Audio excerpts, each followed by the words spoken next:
Background. My wife, 28, and I, 30 male, and my brother and his wife went to visit our parents as we hadn't seen them in a while. My parents, 57, had a box of $300 ginseng in the fridge to be given as a gift for their close friend's wedding anniversary tomorrow. We know this because it came up in conversation during lunch. They also told us to help ourselves to anything in the fridge but not touch the ginseng for obvious reasons. The problem came when a few hours later, my parents called us in a panic, saying that they couldn't find the ginseng and asked if anyone had seen it. I didn't take it. At first, I thought they just misplaced it somewhere. However, they insisted that they both agreed on not moving it out of the fridge drawer for that exact reason. All of us denied taking it, and the conversation got more heated when my father started yelling that someone must have taken it since it only went missing when we came to visit. All of us continued to deny taking it, with my wife being really quiet, and my father said that if it didn't turn up soon, he'd have to have everyone's belongings checked. That was when my wife admitted that she'd taken it. Apparently it was some popular brand that my in-laws mentioned. She wanted to give it to them, and she thought no one would notice since it was in an inconspicuous place in the fridge. My mother-in-law later called and said my parents overreacted over such an inconsequential thing and screamed at me that I was an idiot for not defending my wife. In my opinion, it wasn't a small thing. My wife stole hundreds of dollars from my parents and tried to lie her way out of it. While I agreed that my parents shouldn't have started yelling and accusing us, my wife was in the wrong for taking the ginseng in the first place. This situation has caused a lot of friction and we haven't spoken since coming home. Am I the idiot? Not the idiot. Turns out your parents' accusations were entirely accurate. Your wife is a thief who stole something of high value from your parents. She's literally lying, as you mentioned. This topic was brought up during a lunch. It was an expensive gift, not supposed to be touched. Your wife's parents are the idiots for enabling this lying and stealing behavior. Also, OP's mother-in-law was the intended recipient of the stolen goods, so it's not a surprise she would scream at OP for getting in the way of her thieving daughter stealing for her benefit. This didn't happen in a vacuum. Sheesh, I don't even know how OP should address this. It's a big betrayal and a crime. Seriously, dude, are you comfortable living with such a person? She's clearly untrustworthy and selfish to the point of being pathological. I don't think I could look at my wife the same again. OP even posting this has me wondering how this behavior seems anywhere close to normal for him. If my wife stole and mother-in-law called to scold me, I'd yell right back at her. That is appalling. I wonder what else little Miss Sticky Fingers has helped herself to in other people's homes. Your wife literally stole from your parents. If my husband did that, I would consider discontinuing the marriage. I wouldn't even need to think about it. Instant divorce. Is your wife 6 years old? How stupid did she think your parents were that they wouldn't notice it was missing when they would literally look for it tomorrow? What else is missing at your folks or your home? I think I know who the culprit is. If she is willing to lie over a box of ginseng for such selfish reasons, she clearly doesn't love or respect me or my family, and I'd never be able to trust her about anything again. I, 34 male, hosted a dinner party with my wife, 32, for my entire family. It included my sister, 30, her wife, 33, and their 2 kids, a female kindergartner, a male toddler. There were also other family members, including my cousins, aunts, etc. My sister-in-law is a doctor. She absolutely loves that, and she is a bit of an arrogant person when it comes to that. For instance, she goes all out to comment on every supplement my mom takes and tells her which ones are necessary and which ones aren't. Or told my wife about a few things when she was pregnant, despite not being her OBGYN, she's a cardiologist. After dinner, one of our youngest cousins, he started college just last year, was talking to sister-in-law about her career. She went into detail about it, how hard it was, how rewarding and special it was, and how no matter what others said, the stress they were under could not be compensated for financially. She was talking as if she was the only one with a job and others were wasting their time. He asked her about her job. Also, the horror, a certified doctor discusses the medicines their family takes. A certified female doctor. A certified queer woman doctor. My head is exploding. You just sound totally insecure. How embarrassing. The whole time I wondered if this would even be a post if the doctor was a brother-in-law instead. OP hasn't given us a single reason to think his sister-in-law actually thinks she's better than anyone else simply because she's a doctor. How telling that every example OP uses is a perfect example of a social situation where it's perfectly appropriate for a medical professional to share their knowledge. OP, she talked about normal career things in a conversation that didn't involve you. You reek of jealousy. Exactly. It's hilariously absurd that OP acts like someone with any medical degree wouldn't have basic medical knowledge about supplements and tips and suggestions for someone pregnant. I get the vibe that OP is in a health MLM and is mad that one of his clients, was told not to buy the stuff they were selling. This is honestly just embarrassing for OP. OP clearly has some deep-rooted jealousy of his sister-in-law and is struggling to come up with anything reasonable to justify his deep resentment of her. Is it wrong? I want to know more. Like, seriously, OP, lie down on the couch and relax. Tell us how you really feel.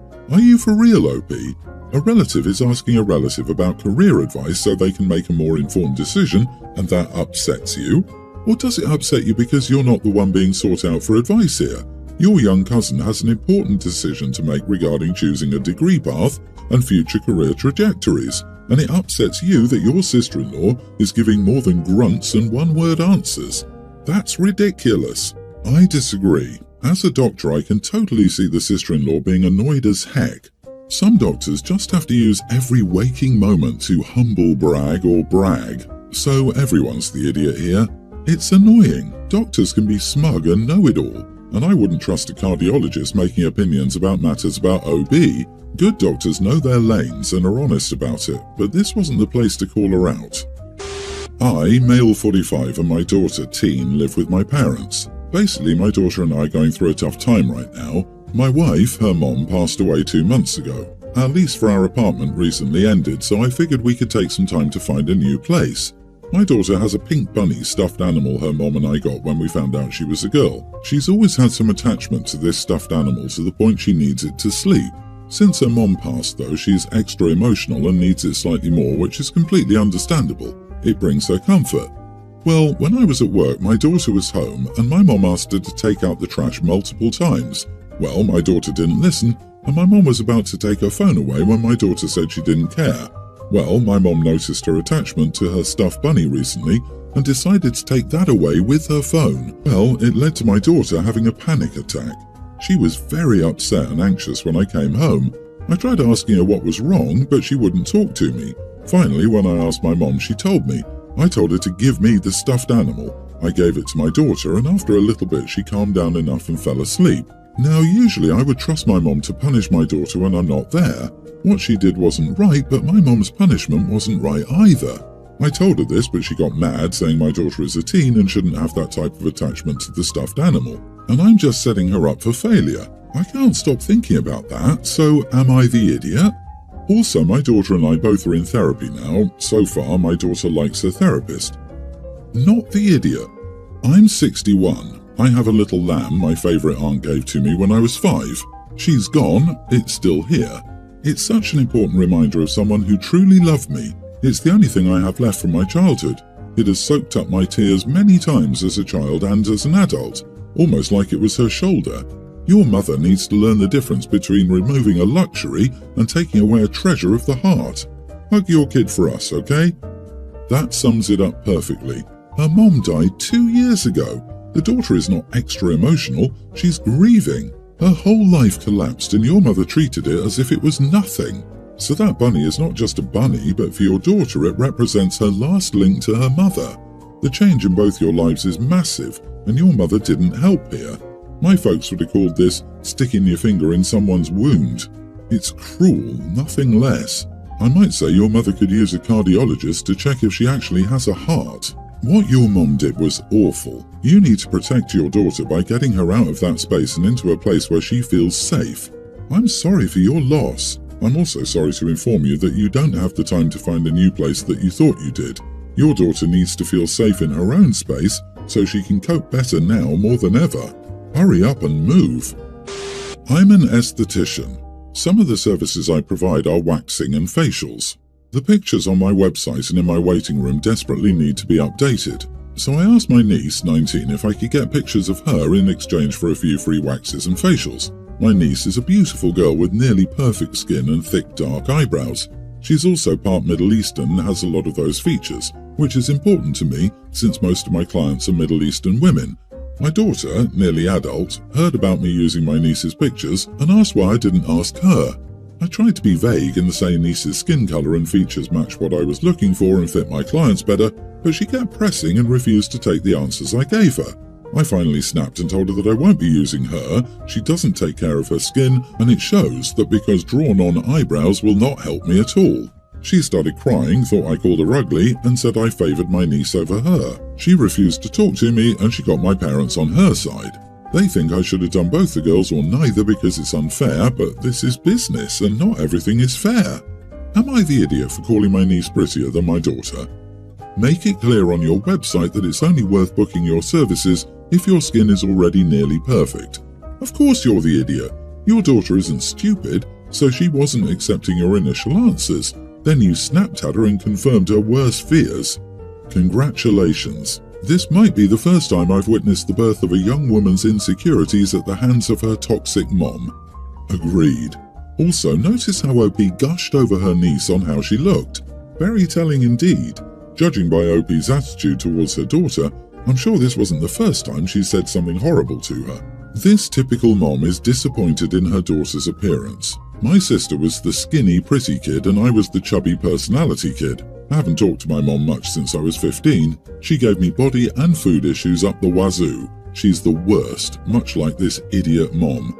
She doesn't care for her skin, and it shows because drawn-on eyebrows will not help. Wow, given your job, couldn't you have taught her to take good care of her skin and how to do her eyebrows? You could have made it a bonding thing. Your daughter will not forgive this or forgive you. There were 100 better ways to handle this.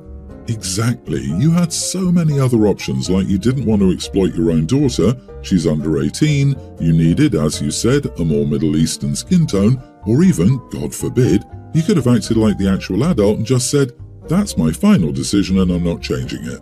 But not everything is fair in business. In 10 or 20 years, your daughter will parrot this back at you when you say it isn't fair she doesn't visit. My daughter Cameron is very artistic. Cam likes doodling and using certain online animation apps. Still, her preferred way to express herself is through street art, such as graffiti. I found an art class that specializes in graffiti for Cameron, as well as get her connected with specific zones where graffiti is allowed. She's staying out of trouble and it makes her happy, so I don't see any issue with it and encourage her hobby. Some context about my sister-in-law, Sydney, is that she has 2 daughters, my nieces Eden and Ava, and her husband Benjamin is not involved with the girls at all. My brother-in-law is the kind of guy who brags about he's such a man because he's never changed any diapers or attended parent-teacher meetings, and Sydney does it all. He's seemingly oblivious that this doesn't impress nor earn him respect from other fathers his age. Sydney constantly excuses Benjamin's lack of involvement with Eden and Ava. Things along the lines of how it's her responsibility as the mother, or that since he makes more money, it's not his responsibility to step up as their father. Sydney seems to have internalized misogyny herself. I bring all that up because Sydney's become very vocal about her disapproval of Cam's graffiti hobby, and many of her complaints seem misogynistic. Things like how Cameron is a young teen, becoming a young woman, and must start acting like it, and that I should move her into classes for a more appropriate, feminine form of art like watercolors. I told Sydney that unless Cam wanted to, I wouldn't change her art class or discourage her graffiti. She's staying out of trouble and it makes her happy. I see no issue with her hobby. Sydney called me irresponsible and said to think about the potential partners Cam would attract with a hobby like graffiti. She then said that if Cameron keeps doing graffiti, she will eventually hang around a bad crowd and get into drugs. I told Sydney that she doesn't have room to criticise the way I support Cam's passions when her own husband is barely involved with Eden and Ava. Sydney and I got into an argument where I admittedly was yelling back at her. My wife had us de-escalate, told Sydney off and we left. Once we got home and things cooled off, my wife explained that she didn't regret telling Sydney off over the substances comment, but throwing Benjamin's lack of involvement in Sydney's face was just a low blow on my end, and that 2 wrongs don't make a right since I could have addressed Sydney's comment without bringing the situation with Benjamin into it. I do see my wife's side and realise that bringing up Benjamin was a low blow. However, the 2 friends I brought it up to said that Sydney had it coming and that, in a way, I helped Sydney because she needed to look at herself and her family dynamics in the mirror. Now I'm conflicted. Am I the idiot? Not the idiot. Watercolours and suitably feminine art. Bringing Benjamin into it was a perfectly equal blow. She is taking a shot at you for supporting your daughter as her father, while the father of her children doesn't do a thing to support his own children, aside from throwing money at them. I disagree. You should have said, "Thank you for caring about my daughter. I'm happy for her to do this and I'm confident that it's safe. I don't think it'll expose her to danger. I'm glad we can have these open chats about our kids because I've been concerned for a while about the impact that your husband's neglect of Eden and Ava might have on them. I'm worried that they don't have a strong bond with him and that in the future they might exhibit some worrying attention-seeking behaviors from the males in their lives. Many girls with daddy issues seek the wrong kind of attention. She needs to worry about the effects her husband will have on their daughters. I suspect had it gone down that way, she may have shut up. I doubt Benjamin could even name one of his daughter's hobbies. The differences in how Cameron and her cousins will grow into adults will be heartbreaking. Sydney needed a slap off her pedestal. It's always entertaining when people don't look at their own life and try to control others. Sydney needs to learn some hard truths if she's going to have any hope of compensating for Benjamin's disinterest and raising even vaguely well-rounded daughters.